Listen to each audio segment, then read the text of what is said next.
The Scripps Howard Foundation, in association with the Scripps College of Communication at Ohio University, is proud to honor excellence in investigative reporting with the Ursula and Gilbert Farfel Prize. The winners, Danny Hakim and Russ Buettner of the New York Times for Abused and Used. Some drowned in bathtubs. Others tumbled downstairs to their deaths. Still others were crushed while being restrained.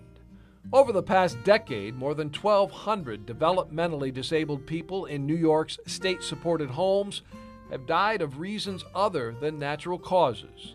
If not for the New York Times series Abused and Used, their stories would have gone untold. Responsible parties would not have been exposed, necessary reforms would not be in place, and some 135,000 people who rely on the state for some of their most basic needs would still be endangered.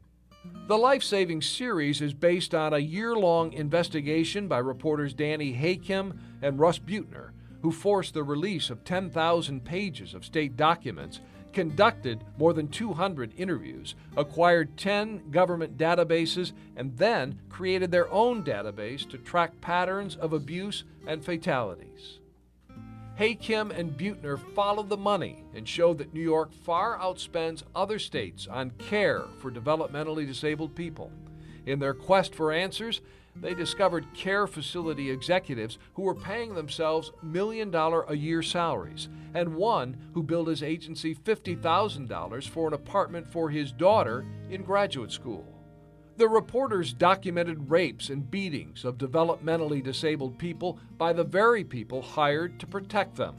Further, they showed that the abusers, protected by their union, were rarely fired even after repeated offenses.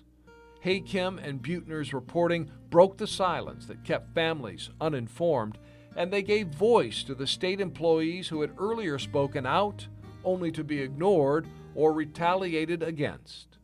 It is the responsibility of journalists to give a voice for the most vulnerable amongst us. The New York Times did a remarkable job of this.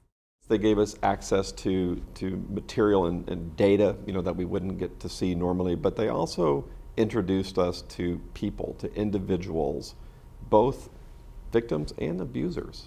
We see it again and again that the newspapers step up, they face resistance from government or from power, and then information comes out that makes us a better society.